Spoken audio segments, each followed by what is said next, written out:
Okay, we're live, but we're letting it breathe just for a moment here while we bring on Facebook, and then we will officially get this party started and get to some really fun conversations tonight. Some fun stuff we're going to get into. And it looks like we're good. Welcome in, everybody, to the Huddle Up podcast, presented, as always, by Mile High Huddle, powered by Blue Wire Pods. I'm your host, Chad Jensen. With me is our esteemed producer-in-chief. You know him. You love him as Buona Beast. We call him Jon Kronenberg, all right? He's John K. That's who he is. John, what's going on, dude? Thanks for co-hosting with Zach being out on vacay. Yeah, glad Zach is able to take a breather. He does this, lives and breathes Broncos. You know he does this all the time, 7 days a week. Even when we're not potting, he's always working, getting some angles, some articles, thinking about some new stuff. So I'm glad he was able to get away for a little bit, but I'm also so glad to be in front of you guys, able to speak with you. I'm behind the keyboards most of the time, but really talking to you guys, even through the keyboards, it means the world to me. Twitter, whatever ways we speak, I just really enjoy it. So it's great to be able to be live and able to see you this way. Now, keep in mind, John's going to be chewing gum and walking at the same time today. He's going to be helping as a co-host and trying to do his producer job in the chat. But we might not be quite as lickety-split, Johnny, on the spot, getting to some of the chats as we might normally. But we will get to all the supers, don't you worry. And it's also Mile High Mailbag Day, because we are your football priests, and each and every week we're here to offer you the absolution and answers to your burning Broncos questions. But John, first things first, you know, I got to pass on some unfortunate news. I really tried to get Jake Plummer on the show to talk about his upcoming movie. I was able to talk with Jake today and had a nice interview with him, but he just wasn't feeling the camera in his face thing, right? He's happy to talk. He's happy to be recorded. All that's fine, but he just wasn't really feeling doing a live podcast. But I did get to talk to him about his upcoming movie, and it sounds fun. They got a little bit of a gap to close to get the remaining funding, but it's only a fraction. They've got like 95% of it already funded. They need a little bit more. I'm going to have a piece coming out of my conversation with him at milehighhuddle.com later. But I thought it was interesting, John. One of the things after we got done talking about, you know, the movie stuff and all that, which they're trying to promote and create awareness, we got through that obligatory section. And I asked Jake if he regretted his decision following the 2006 season, right? Denver Broncos trade him to Tampa Bay. And you would think, oh, that actually might be a good fit. Another West Coast offense guy, John Gruden. Still only if not as many years removed as he is today from that Super Bowl that he won, right? Back in, what was that, 2002? Yeah. But Jake Plummer was being asked to go from being like the understood starter to having to go to Tampa and compete with Jeff Garcia and Brad Johnson, all these guys. And he said, you know what? Thanks, but no thanks. Retires, right? So I asked him if he regretted that. And long story short, he says, you know, his ego sometimes makes him question if he had made the right decision. But he told me, John, this was news to me. His plan was always to play 10 years and hopefully in that 10 years win a Super Bowl and then retire. I don't know that I've ever heard Jake Plummer go on record as saying this before, but he told me that if the Broncos had won this, had gotten to the Super Bowl the year prior, right, 2005, when they lost to the Steelers at home in the AFC title game, they had gotten over the hump, gotten to the Super Bowl, and beat the Seattle Seahawks in that Super Bowl, he was going to retire. He was going to do a John Elway, Peyton Manning, hoist the Lombardi, catch you later. That seems so much like Plummer to me, though. When anything didn't go his way, I felt like, when the fans were booing him, for example, he gave them the bird, if you remember a little bit. He had this attitude that it was a winning attitude. He cared about his teammates. It wasn't so much about external glory. He wanted to get the glory of getting that Super Bowl for his team, for everything in that regard. And I don't blame him actually for what happened with the Buccaneers. To be honest, he was going into a situation where I think there was 4 other quarterbacks that had starting experience. Then he's going in there, not guaranteed his position, not guaranteed his role. And it just wasn't a good situation. Gruden didn't handle it well himself. He didn't speak to Plummer. He said, yes, I want Plummer to be a part of this team, but he didn't go above and beyond trying to convince him. He didn't make Plummer feel like he was the guy. So of course, for Plummer, it felt it had to feel like a backhand slide a little bit. You get the Broncos to the AFC Championship next, and then all of a sudden they draft Cutler, and then you're going to have the issues of now you're going to Tampa Bay, and are they going to be be with you all the way? Or are they just going to look for you for 1 year and then once they find their solution, go away? So for me, I always understood why Plummer did things the way he did. He had, his attitude, the way he ran things was his way, and I loved his play. So I understand what he was talking about and where he's coming from. Dude, I just always, one of my most, I don't want to say cherished because that gets a little too fanboyish, but one of my favorite eras of Broncos football was the 03, 04, 05. I'll even include 06, right, with Jake, because Jake arrived 03 playoffs, 04 playoffs, 05 AFC title game. 06 had the team cruising for the playoffs, 7-4.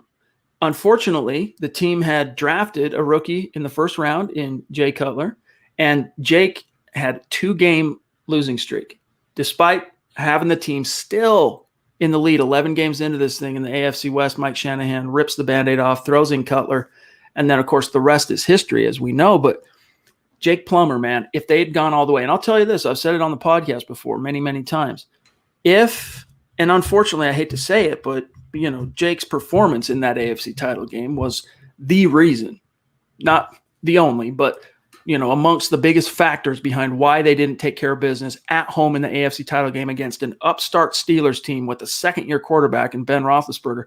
The reason they didn't take care of business, among them, Jake Plummer, who had been very efficient. He went from being called Jake the Snake, and he still is called Jake the Snake, but all the color guys and the national guys started calling him No Mistake Jake because he was just so efficient that year. Then he decides to have basically his worst game as a Bronco in the biggest moment of his career.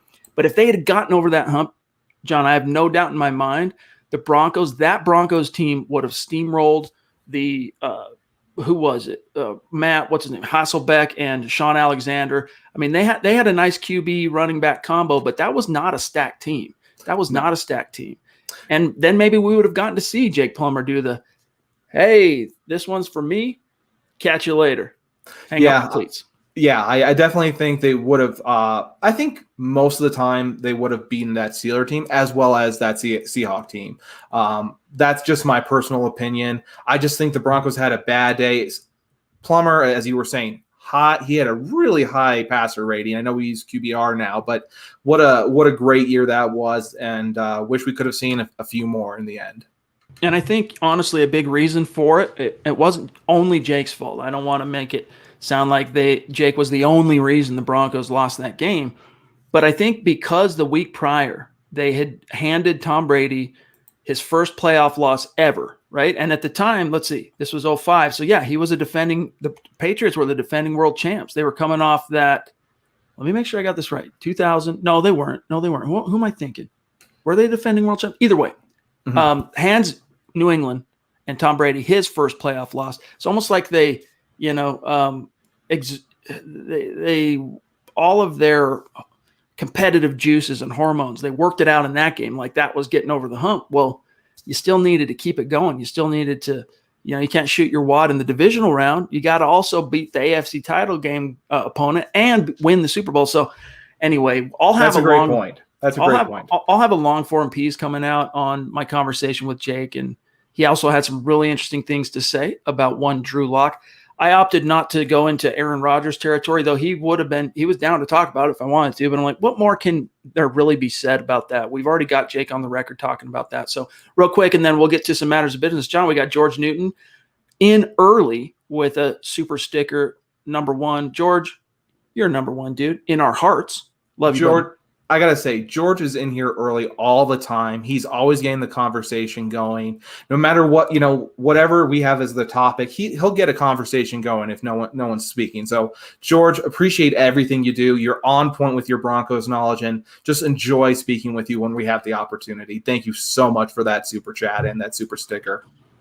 So, one thing I want to grab real quick, and then a lot of these super chats will start to make a little bit more sense, is something that came via NFL.com's Mark Sessler, who said this. I'm going to quote him real quick. This is thanks to the DenverBroncos.com actual website, doing some heavy lifting for us, aggregating some stories. This is from DenverBroncos.com. Quote, picking one player from each team for the Pro Bowl. Hold on. Yeah, so 2021 season nearly upon us. Which Bronco could be the next Pro Bowl newbie? Picking a player from each team for that honor. So Sessler went around and said, which, for all 32 teams, here's a player who's never made a Pro Bowl that's likely to. He picked Garett Bolles. Quote, Denver's left tackle was a bona fide Pro Bowl snub after finishing as PFF's third best tackle. The 2017 first rounder made the leap in his fourth season as a count-on-me run blocker and protector of the quarterback. Perhaps Bolles could follow in Justin Simmons' footsteps, building on his second-team All-Pro season with a Pro Bowl campaign in the ensuing season, close quote. So, John, how likely do you think that is? And how optimistic are you that last year wasn't just a one-off for Garett Bolles? I'm very optimistic with Bolles. I've spoken a little bit in the past about Bolles and when it comes to his disabilities, and this is maybe a little long-winded, so I'm not sure if we want to get to the matter of business first, but when it comes to Bolles, I think what he needed was the proper coaching. He needed to also have being taught the proper way. So he's had some issues just being able to learn how to play the position, and that takes years. And for me, it takes the right coach as well. So he may have had some great coaching, some coaches that could really do some phenomenal work. But however, it does not work with how Bolles learns. So when Munchak came in, that really gave Bolles a great opportunity to learn in a way where someone could teach him what he needs to do in a way that he understands. And so he understood how to take these blocks and make these adjustments. And I think that's a huge testament to all learning disabilities, where each, that person, they have to be taught a certain way, and it's meant for them. So a coach can't just say, I taught a left tackle this way. With Bolles, you know what? He's going to learn differently. So that's one big thing with me when it came to Bolles. He has that coach in place now. He has the fundamentals in place, and now he probably can advocate for himself as well to get the proper coaching if Munchak leaves eventually because of his age and his family. That's how I feel about Bolles going forward. Hey, I'm optimistic. I think he was just, it's a little bit different because he doesn't play a skill position or even on defense where they're racking up stats, right? You really look at the film, but he was just so steady and so consistent that I really don't expect that to change. It's something clicked in the mind of Garett Bolles. And sure, it helped that the NFL was a little bit lax as far as the refs were concerned, getting the word from on high, hey, let's be a little bit more discretionary with our holding flags, right? That helped him a little bit. And we'll see how much that persists, that holding on to the flags thing into 2021. But I am not worried at all about Bolles having a similarly consistent season. I'm really not. And real quick, I know we got many, many super chats. We're going to get to them. So I'm going to blast through these matters of business, guys. Follow the podcast on Twitter at HuddleUpPod, the main account at Mile High Huddle. You can find John on Twitter. Oh, I almost just clicked on it, but look, it's on screen at I'm right here. John K, MHH. Myself at Chad and Jensen. And then don't forget to also follow Zach Kelberman at Kelberman NFL. Hey, you want to connect with us on social media? Twitter's great. Also, Facebook. There is a Huddle Up Podcast Facebook page. In fact, we're streaming there right now. Make sure you're liking and following that page, even if you're not huge on enjoying the show from Facebook. Maybe you're YouTube or Twitter or Twitch or listening after the fact on Apple Podcasts. But please head on over to Facebook, like and follow that page. That automatically enters you into our weekly giveaways, our raffles for a little swag. In fact, remind me, John, before the night's over to get to the name who wins this week. And then also, guys, kindly consider becoming a supporter of MHH on Facebook. It is easy to do. Find our Facebook page, facebook.com/Mile High Huddle. Big blue button at the top. Become a supporter. Click that. You're in like Flynn. You get access to Kelberman's Corner every Sunday at noon Mountain Time. The Trickle Zone every Saturday at noon Mountain Time. These weekends now include a show called Broncos Book Club with yours truly. It's another great way to help support what we're doing. Keep the lights on here at MHH and also get you access to our premium VIP video content. Also, check out the merch store, gang, when you get a second. HuddleUpPod.com. Get your swag on. Get a hat. Get a T-shirt. Little something, something. And if you're not in a position, pardon me, to do those things, hey, believe us when we say we're just stoked to have you with us. Check to make sure you are subscribed. The number has steadily dwindled, John, in terms of the number of people who watch this show every single day on YouTube who aren't subscribed. So that's good, but it's still a pretty serious number. Like it's around 30% of the people who are watching this every single night. They're not actually subscribed to Mile High Huddle on YouTube. So check that, gang. Make sure you are. Like the video kindly. If you're on Facebook or YouTube, guys, that is the most organic way You can help us on a day in, day out basis. Every piece of content you see, including these live streams, give it a like. And then, hey, even if you don't agree with every word that comes out of my mouth or Zach's or John's, if you respect the effort, please share this video out there and help us continue to grow, reach new like-minded Broncos fans just like you. All right, And go ahead, go John. ahead.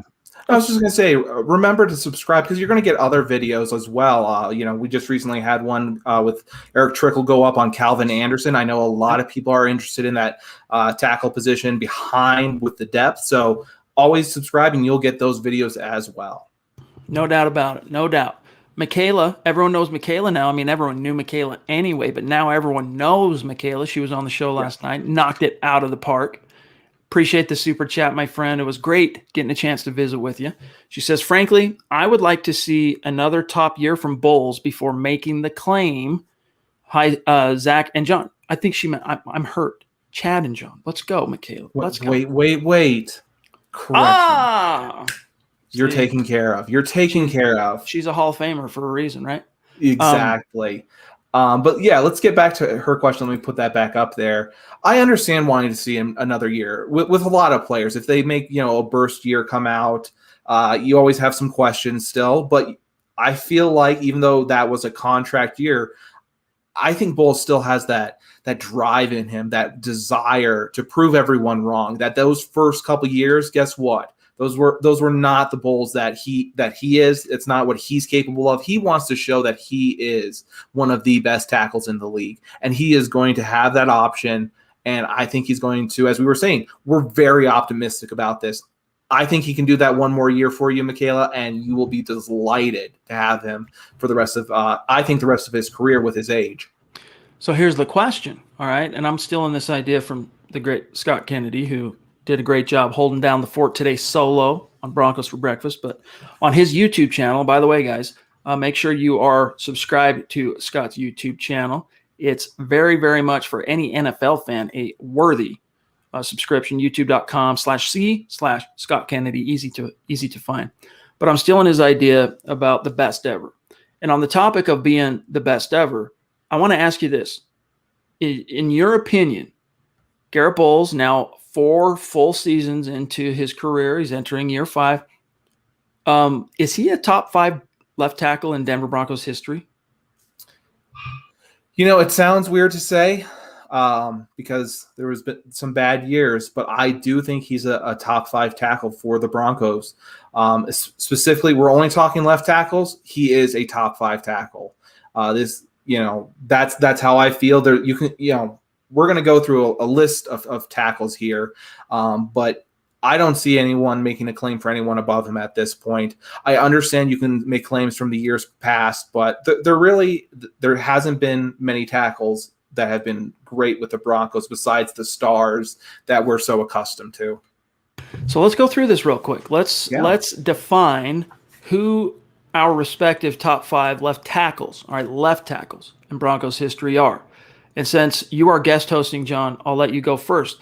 Do it from 5 to 1. Do it from 5 to 1. So you want all of them at once? Yeah, let's go. So I got Garett Bolles at number 5. We'll get into that reason a little bit more in a second. Got Tony Jones at number 4. Got Ryan Clady at number 3. One of my personal favorites, Matt Lepsis, is at number 2 for me. And then at number 1, I think this is an automatic, Gary Zimmerman. Man, Hall of Famer. What else can you say? Gary Zimmerman, number 1. My list is very similar. One exception. So in descending order, I'm putting Garett Bolles in my top 5 all time. Because remember, there haven't been that many left tackles of it's not like the Broncos have a who's who list of former Pro Bowl and all-pro left tackles. There is a Hall of Famer at the position, Gary Zimmerman. We know, spoiler alert, he's our number 1 all time for both of us. But beyond Ryan Clady, you have to really and Bolles, you have to really go back to the 60s to find a tackle who made a Pro Bowl for the Denver Broncos. And that goes beyond, I'm a student of history, and I know those names, and I know about those teams, but I wasn't there to see it with my own eyes, right? And so it's a little bit different. So for me, it goes like this. Garett Bolles, number 5. Ryan Harris. Now, I know right now you're going to go, wait a minute, he was a right tackle. Yeah, he was, but he was also the starting left tackle on the world champion 2015 Denver Broncos Great Super point. Bowl team. All right, and storied history, former third-round pick of the team. He was an original round guy. Then he left, bounced around, came back. So, all right, Bolles 5, Harris 4, 3, Tony Jones, 2, Ryan Clady, 1, Gary Zimmerman. Wow. Okay. I love the Harris pick for one reason. I'm not sure if any of you, I'm talking, if any of you are my age have watched this. He was on a show on MTV about getting ready for it had to do with weight, and he had to put on an extreme amount of weight to get ready to go to the University of Notre Dame. Sorry to go on this little tangent. It's just one of my favorite stories. This is why we're here. Tangent away. And so he was working out, always putting on the weight, working hard. And I always remember just seeing him on that show on MTV and always thinking, I wonder if that kid's going to make it into the pros. And then out of nowhere, I see the Broncos, and this was, a little bit younger of me.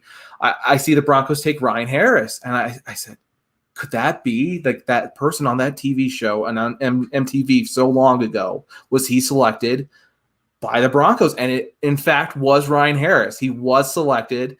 So I always have a great soft spot for Ryan Harris, just because I remember watching him a little bit as a high school kid, it felt like, and now I've seen where he's come to, and even where he's come to now. I mean, he's, besides his playing days now, he's also great in the community. So I'll give you a little bit of room with Ryan Harris because of how much he touches my heart.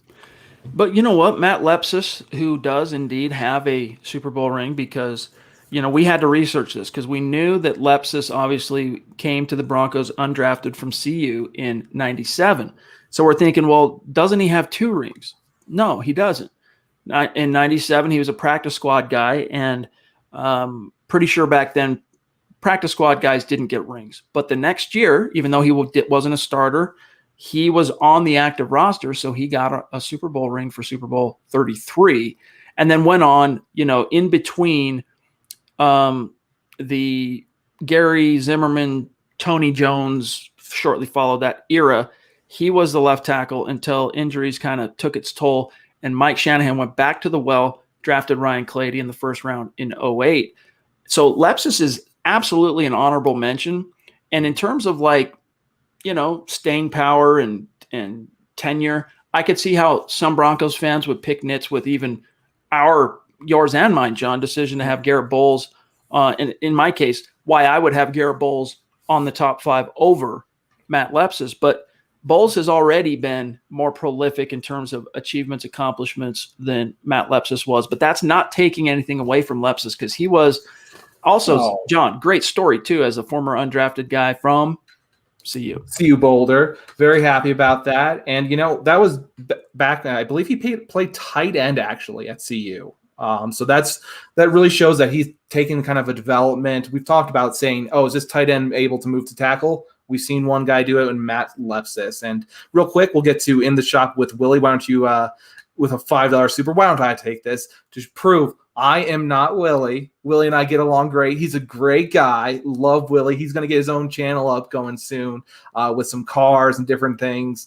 So really be on the lookout for that. But we got Willie saying, John, you didn't tell me you'd be on tonight. My man doing the emojis for Drew Lock. We all know what it means. We all know what he means. And I appreciate it, Willie. Just, I just wanted to see if you came on, would say hello. Didn't want to feel like, pressuring you to come on, honestly. And by the way, John is, of course, cracking wise on that. We all know who Willie is. Willie's been on the show, but John, Zach makes fun of John sometimes. Willie is John's burner account, because of how much love Willie gives John. But they're good buddies, so it is what it is. Willie, thanks, brother. It is great to see you. Appreciate the super chat. And then, John, look who it is. We got Pobby, veritable princess of MHH. Grab this one, dude. Yeah, Pobby, it's great being able to speak with you. It's been a while. Hope everything's going well. Really appreciate all of your generosity. And she says, hey, Chad, Beast, and MHH family. giving us some hearts as well. Good to see you, Beast. Hope everyone is having a great night. I think we are. It's always better when we have Pobby in here as well. Pobby is someone when you're down, you can reach out to, and she's brightened my day plenty of times. So this MHH family I know means a lot to her, and I appreciate you, Pobby. You've always been very sweet and supportive of me. So thank you so much, and that's a huge super. So thank you, and I hope all is well with you as well. It is great to see you. It is great. It's the chat just isn't the same without Pobby in the hizzy. So much love to you, my friend. It is great to see you. It is great to see you. Hope you've been well. Guys, what are your thoughts on these top fives? It is the Mile High Mailbag. We'll get to as many as we can, including Zeus jumping in with a very generous chat.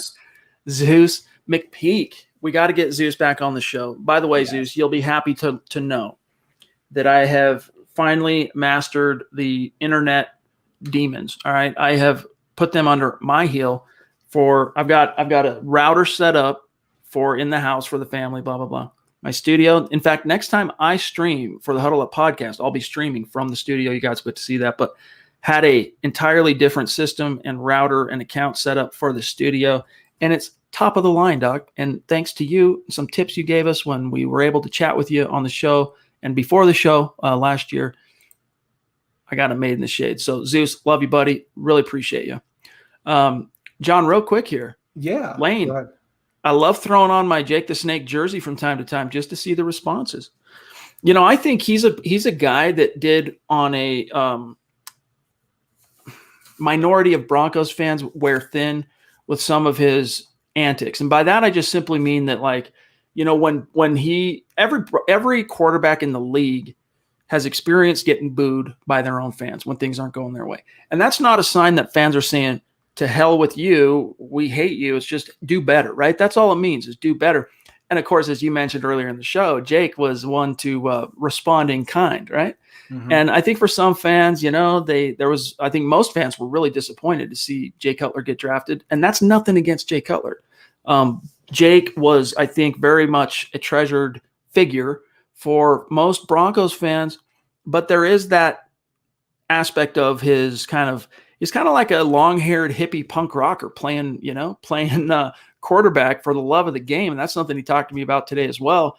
But in history and in retrospect, I think most fans like Lane look back on Plummer's 4-year era in Denver with, just fond memories and appreciation for what he did, because similar to Peyton, only it didn't result in a world championship.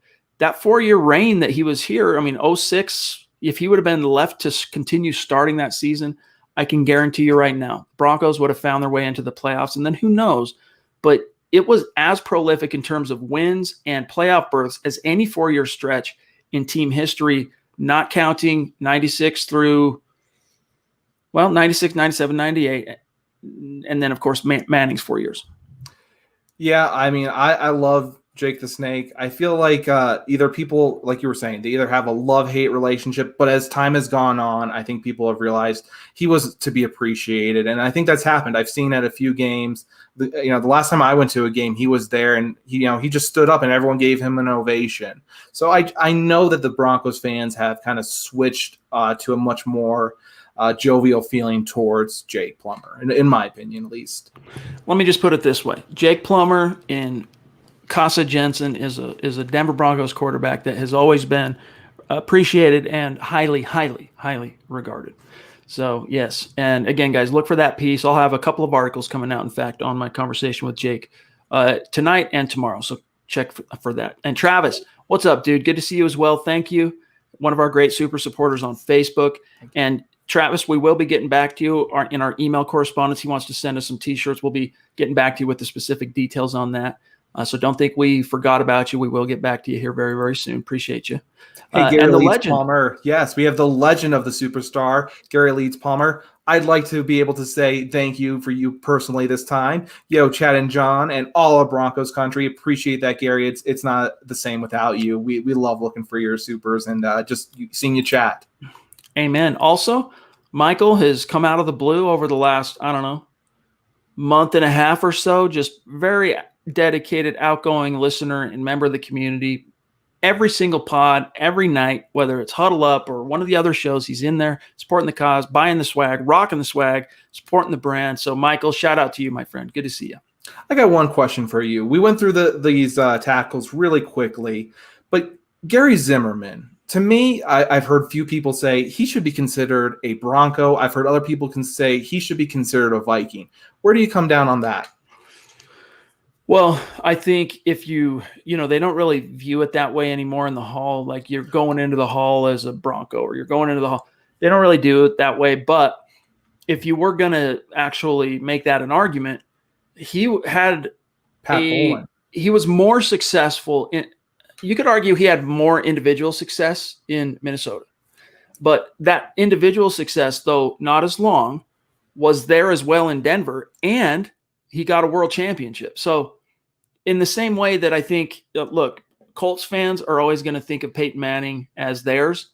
I think Broncos fans and a lot of non-Broncos fans view Peyton as a Bronco in many, many ways, just because that 4 years he was here, he wasn't just Peyton Manning. Like it was Peyton Manning, and the Broncos were like breaking records and double-digit wins each year, prolific, right? All the records in 2013.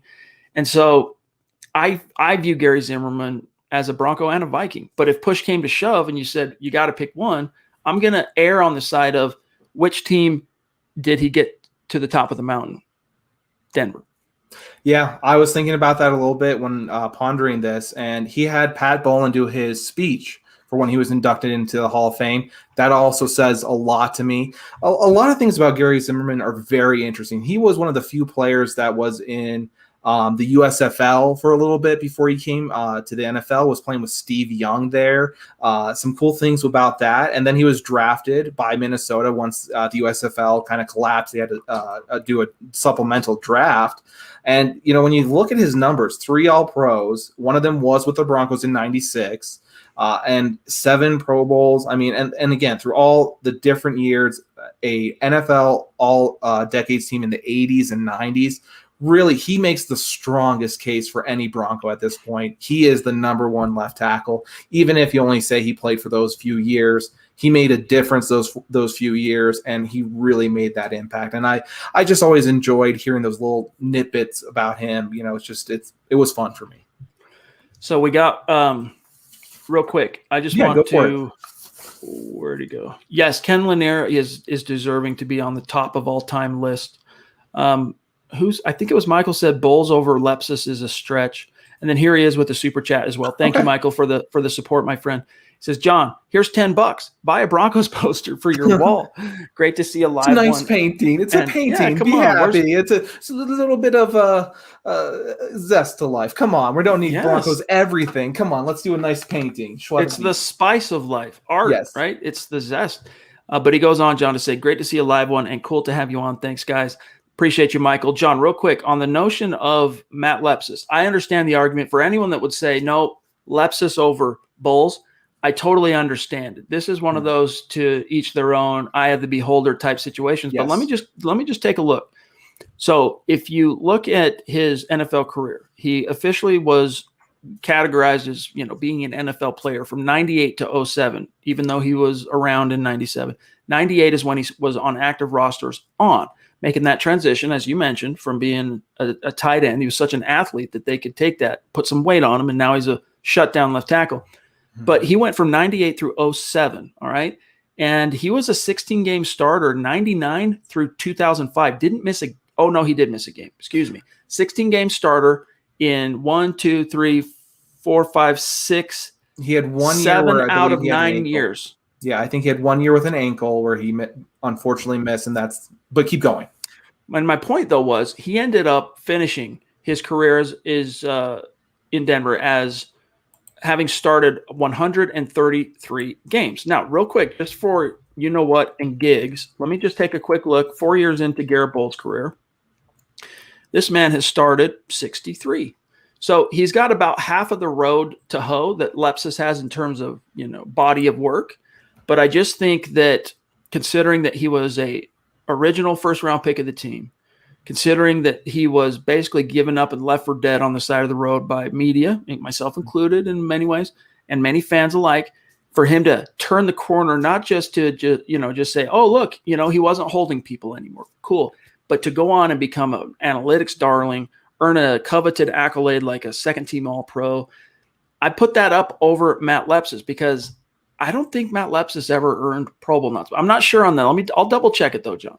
I don't think he actually had a Pro Bowl nod either. And he did play a lot of right tackle. I'll admit that. I think he only had a few years at left tackle. That was more in the end of his career.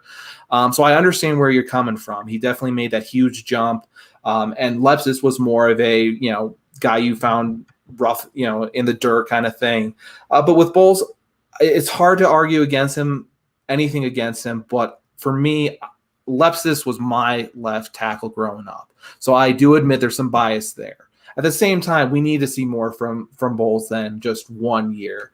I think Lepsis, if you were to give me 10 years of what Lepsis could do versus, let's say, only 3 years Bolles can do what he does, I'll take the 10 years of Lepsis. Lepsis was solid, and he was great with the culture of the Broncos, same as Bolles.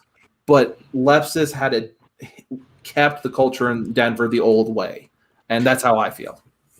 David Bingaman, yes, I did get your email, and I did read your email.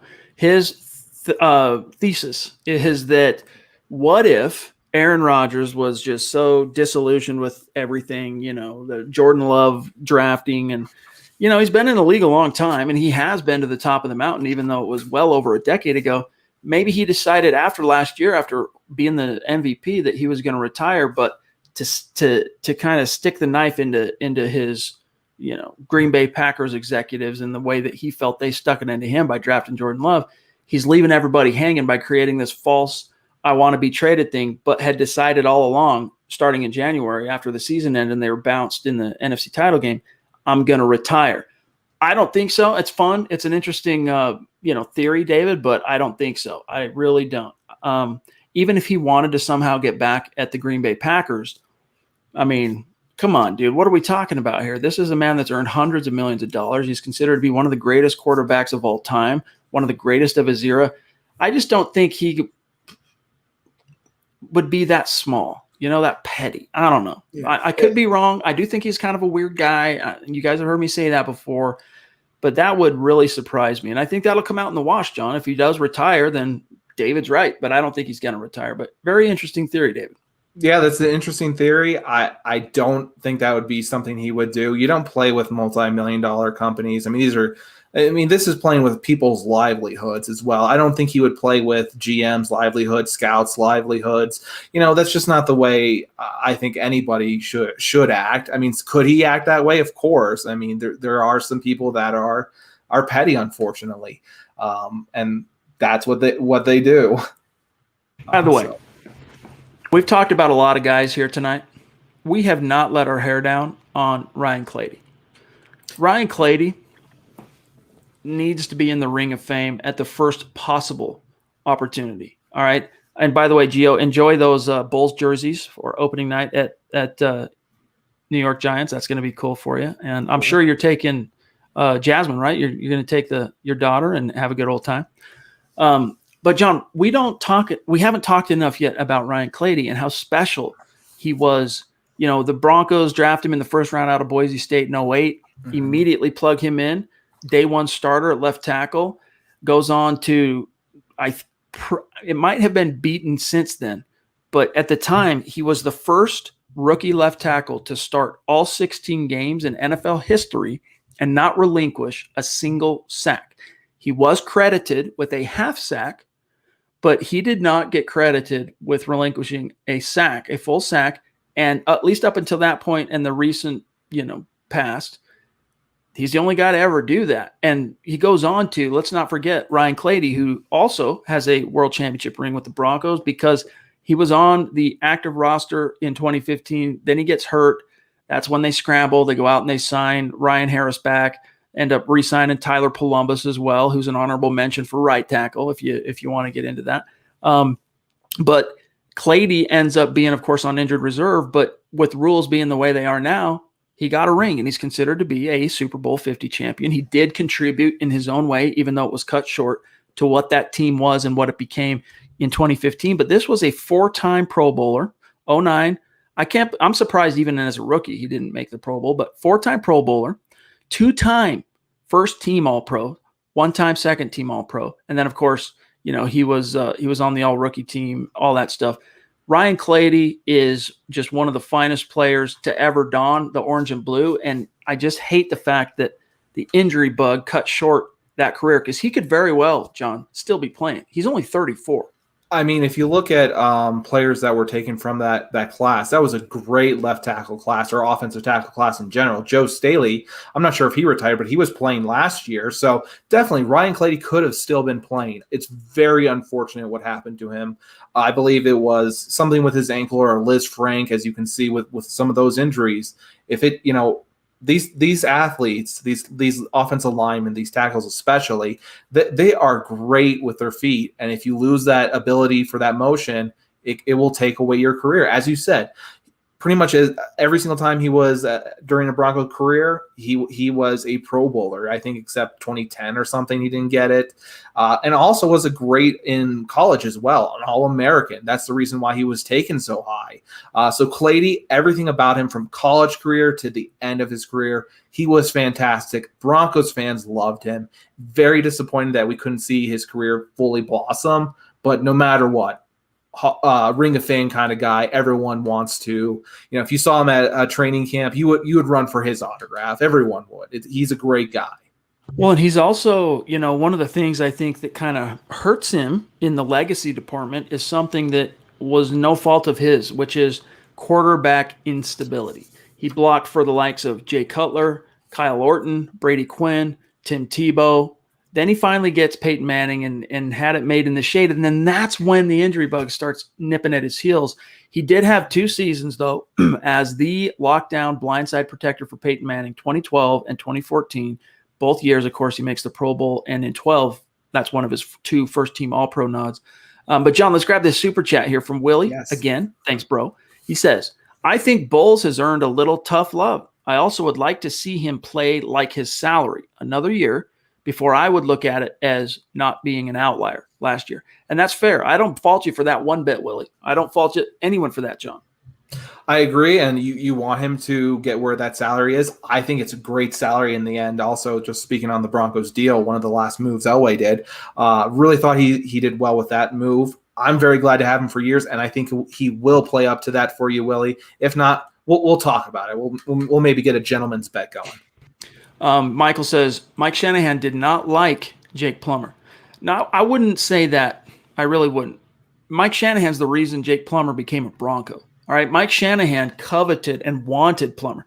Mike Shanahan liked Plummer so much that he was willing to give up on the guy who was supposed to be the successor to John Elway, Brian Griese.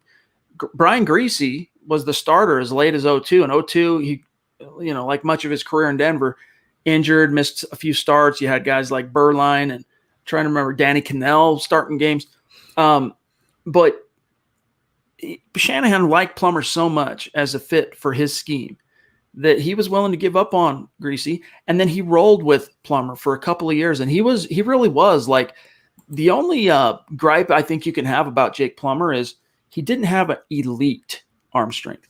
Everything else, though, dude, this man had in spades, from the athleticism to that magician's knack for just making something out of nothing, being elusive, being the leader, though. What really set Jake Plummer apart from all of his peers, I mean, Jay Cutler couldn't even sniff the caliber of leader that Jake Plummer was. The problem for Mike, all right, and the reason Jake Plummer ultimately fell out of favor is by the time you get, John, to the 2005 season, Mike had been the head coach in Denver for just over a decade.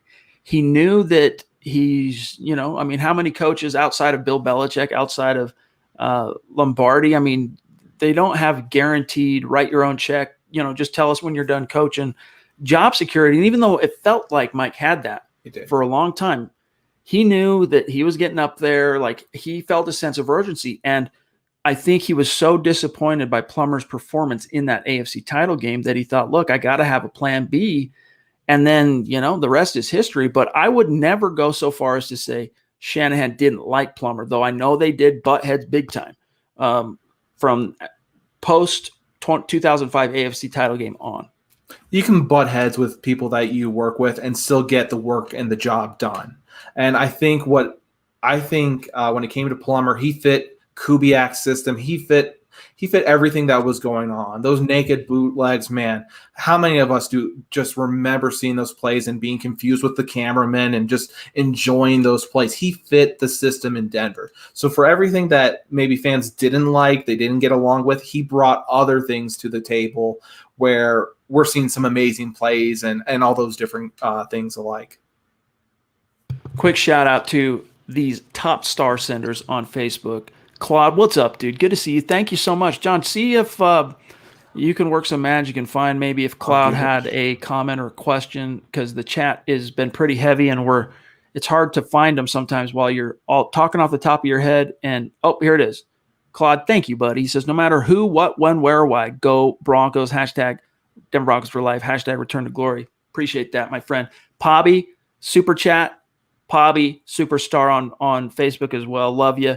Travis Tarbox as well. Gary Leeds Palmer. Thanks, all four of you. And guys, these star senders, all right, and supporters on Facebook are helping us and helping you get us to that 500,000 star goal, which is where we're going to give away a Von Miller jersey, all right, to people who have people who have contributed to the cause on Facebook. So thanks to each and every one of you.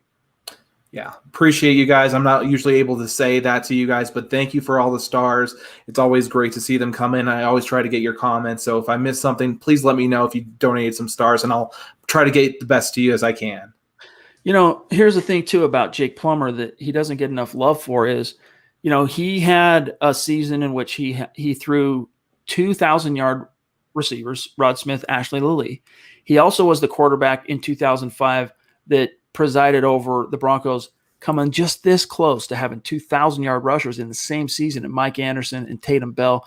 The Broncos offense, it was a different kind of offense than the modern schemes, but it was a juggernaut in its time. People feared that rushing game so badly that the play action over the top, like John talked about with the naked boots that would get the defense sucked in and going laterally across the left side or right side, whatever. And then Jake would roll out and boom, Rod Smith over the top, boom, Ashley Lilly over the top. I really have always been an admirer of Jake Plummer's. And even before he became a Bronco, I always just lamented. I was like, you know, because I followed him during his collegiate career at Arizona State, the fact that he was a Boise kid and all that.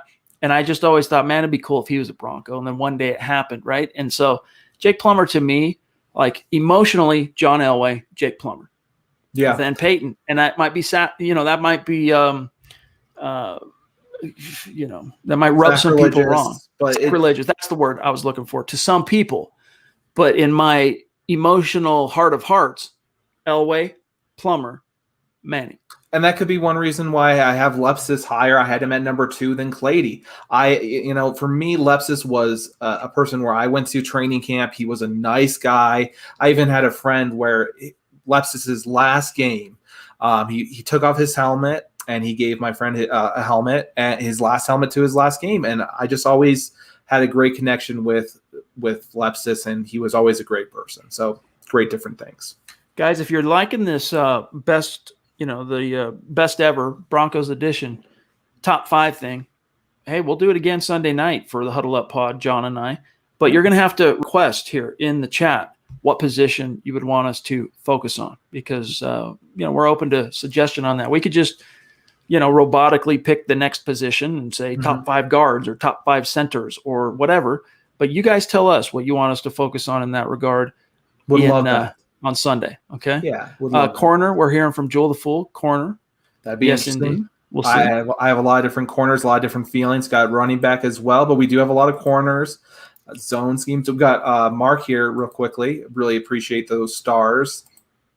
Thank you so much. Want to say thank you really quickly there. And you know what, real quick, John? Go ahead. The whole zone blocking thing. Like, Mike Shanahan deserves a lot of credit for having the – but not all. Not all, but for having the intestinal fortitude to start implementing that. Yeah. But who was it? Remind me of the coach. Give me the first letter. I know it. Alex Gibbs. Thank you. It was Gibbs, and Gibbs really did do a fantastic job. Didn't he end up going to the Texans, unfortunately, later? And when it ended, it was a sad ending of that relationship when the Broncos went to more of that power scheme with, I believe, when Franklin came around. That's when they switched to that more power. Yeah, he went with Kube. He followed Kube. Yeah. But see, Alex Gibbs was a guy who bounced around from college to the pros, trying to tell people for years and years about his zone blocking philosophy and how it's, a freaking weapon just waiting to be deployed. It wasn't until Mike Shanahan that anyone really took him seriously and said, wait a minute now, let's draw this up. Ooh, I can catch the vision. All right, let's try practicing this. See what, and then it was just 1,000-yard rusher after the other, starting with Terrell Davis to, Glenn Milburn to Orlando Scary to freaking Clinton Portis, right? Who am I missing? Reuben Drones. Yep. Mike Anderson. Mike Anderson. But here's the thing: when those players left, they didn't have the same success. Some of them had some mild success. Like even for Orlando Scary, he had an okay year one year, but he was never the same. None of those guys were never the same, and it was because of the offensive line. It was because of the scheme. It was not seen in the past, really. And opening, it was just such a simple concept, but if a running back had the vision for it, man, was that a special system to be in. You know what's crazy about Orlando Scary's 1,000-yard year, 99, remember, I almost said T.O. Terrell Davis, TD, started that year healthy and on the roster. And it was, 3-4 games in that he had that knee injury that ended up basically ending his career. So Orlandis rushed for nearly 1,200 yards in just 12 games.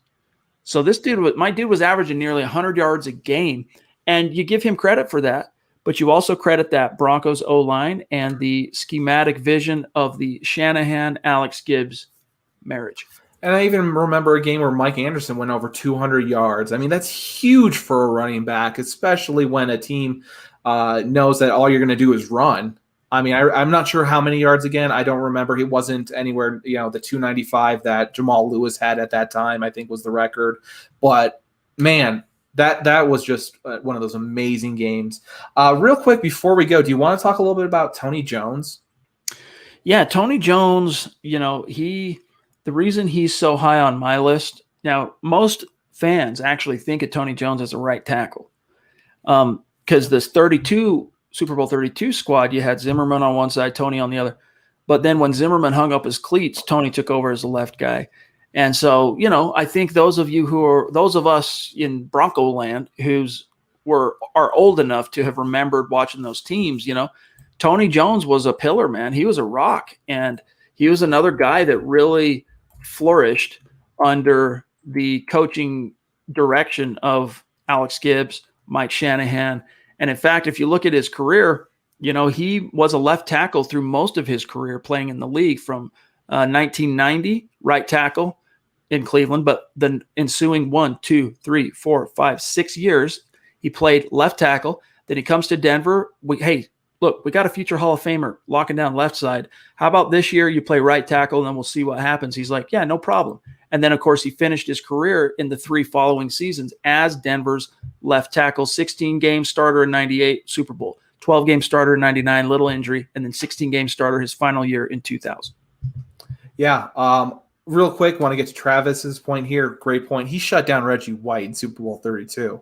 That's huge. I mean, that's just a huge feat any game. Don't tell me, especially when you're playing in the Super Bowl. Huge feat. I know he passed away, unfortunately, this year in January as well. Tony Jones did. So want to, give him a shout out there and, give him in memory as well. He was very young, not even in his 60s, if I recall. So that's very young for someone to pass away. 54. Very young. That is sad. And anyone, so I believe he played a good chunk of his career in Cleveland. So yep. I'm all for, for someone leaving Cleveland, even though it was in that Baltimore, Cleveland, Cleveland going to Baltimore. Anyone leaving Cleveland, in my opinion, this is just my personal take. that's good for me. So he was there, for big moments though, for the Baltimore Ravens, their first season. I mean, he's done a lot of different things. Oh yeah, a lot of different things, and he won. I believe he was also undrafted. So I mean, this guy really earned his way in the NFL. So very, very proud to say have him a part of the Broncos tradition in tackles. You're right. Undrafted in 1988. And you know what else he brings to the table? Not only his 2 Super Bowl rings, but he brought a second-team All-Pro nod as a Brown, all right, in 94, and then he made the Pro Bowl as the left tackle in 1998. So Tony Jones, yes. I mean, dude, just tragic that he died at 54. So prayers up to him and his fam. Yes, and again, that's why, even though there was some at him playing right tackle, I'm going to make a little excuse and say, let's have Tony Jones. This has been a great conversation. It's great to see that we also had different tackles, even though it was a pretty slim pickings.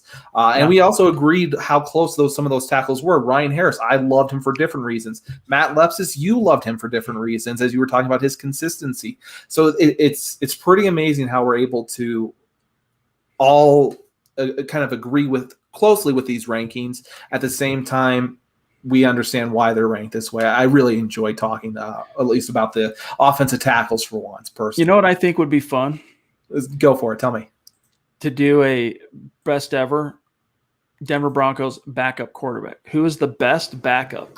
Oh, the top 5 in Broncos history. Your Bubbies and your Kubes and, Gosh, you say the number one to me that comes off my head is Bubby Brister. When I grew up as a kid, I always loved seeing Bubby play. It was I didn't understand football quite yet. I was still learning it.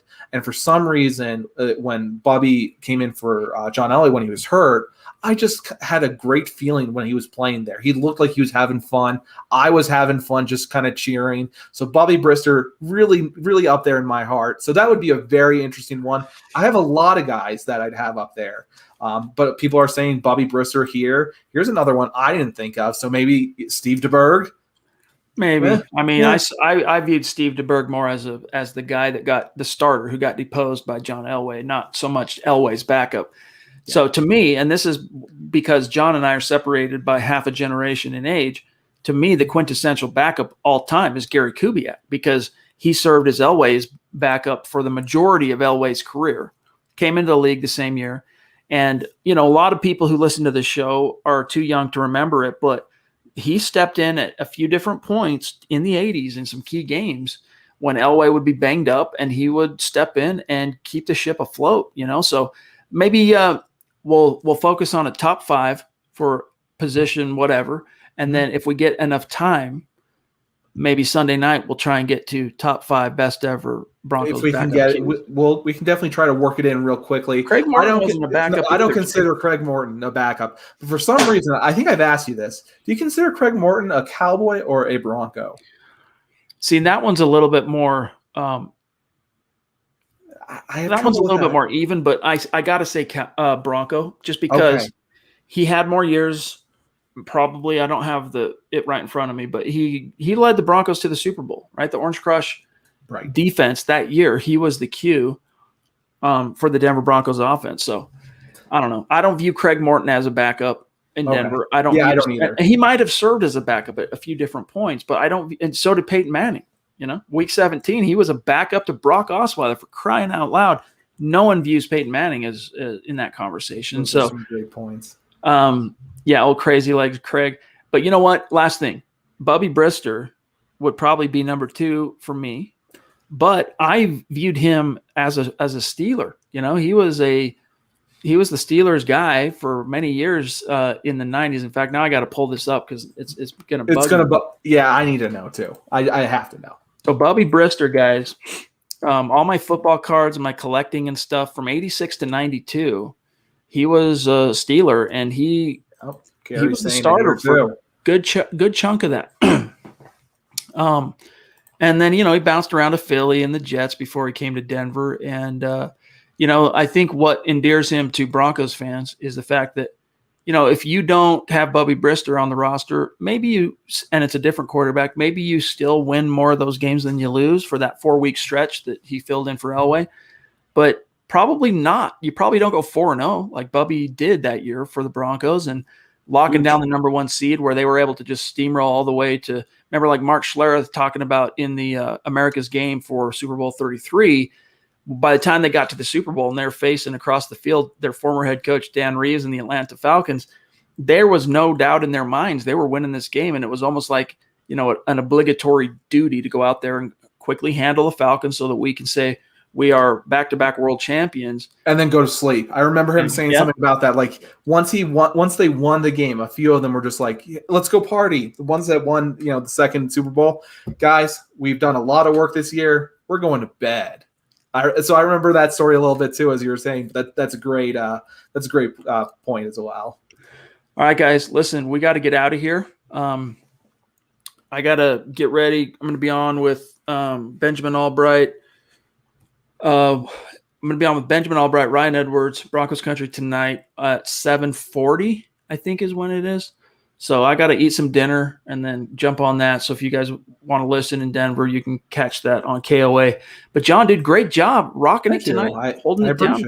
It's great to have you on. I'll look forward to Sunday night show and have a great weekend, bro. And then I'll sign us off. Thank you so much. You take care of it. It was great talking to all of you. Looking forward to Sunday. We'll find that position that you guys are talking about, and maybe we'll wiggle in some of those backup quarterbacks as well. So appreciate it. Thank you so much, everyone. Take care. All right, guys. So, hey, don't forget tomorrow night, you got the Dove Valley Deep Divers at 6 p.m. Mountain Time. And then Saturday, the Trickle Zone, noon Mountain Time for our Facebook supporters. And then 2 p.m. Saturday will be Broncos Book Club with yours truly. And then Saturday night, of course, Mile High Insiders. Sunday, I think Zach said there he was still planning on doing a Kelberman's Corner. I didn't specifically talk to him about it, but he made mention that he and Kim were working on something. So, Tim Dirt, I'm so sorry. He gave me a good point. The giveaway. Ooh. I'm so sorry to break you up like that. Yep. We had the giveaway. Let's get to that. We always appreciate you guys, especially on Facebook, like yourself, Tim. Appreciate you also shouting out the pod. Same with BNS. Always appreciate it, guys. And let me know when you have the name, correct? Do you have the name? Yeah, let me just pull it up. So while you're doing that, I just want to say thank you again to everyone. If we don't usually speak on Twitter, like George, we have a different way of speaking. Always great speaking with you. It's great speaking with Dylan. Everyone. I don't know how to say thank you other than you know I'm very appreciative of it. And please reach out to me on Twitter. If not, we'll find a different way to talk. There's always plenty of ways. Starting a Facebook finally, so that'll be a new way. I'm working it slowly, guys. Getting a Facebook. It's a deep dive for me. Okay, here it is. Drum roll. Chris Chavez, winner of this week's giveaway, and Chris made himself eligible by both liking and following the Huddle Up Podcast Facebook page. So, Chris, congrats to you. I don't know if you're with us live right now, but if you hear this or when you hear this, or if you're watching live, just shoot us an email, milehighhuddle@gmail.com, and tell us what your T-shirt size is as well as your shipping address, and we'll get you out a little something as a thank you for taking our call to action to heart. So thanks for that reminder, guys. And congratulations, Chris. Make sure you connect with us on Twitter, @HuddleUpPod, @MileHighHuddle. You can find John, as you can see on the screen here, @JohnKMHH. Myself @Chad and Jensen. And don't forget Zach Kelberman @Kelberman NFL. Again, guys, you want to be in on the running for these weekly giveaways that we're doing. All you got to do is make sure you're liking and following the Huddle Up Podcast Facebook page. Check out becoming a supporter. All right. Big blue button on our main Facebook page for Mile High Huddle. And guys, check out the merch store, huddleuppod.com. With that being said, thanks to each and every one of you for making it another just fun appointment hosting for yours truly week of podcasting. I just really look forward to it. Appreciate all you guys. Travis, what's up, dude? Good to see you. Thank you. Thank you, everyone. And then, John, have a great weekend, bro. See you soon. All right, guys. For John, for Zach, I'm Chad. We'll see you Sunday.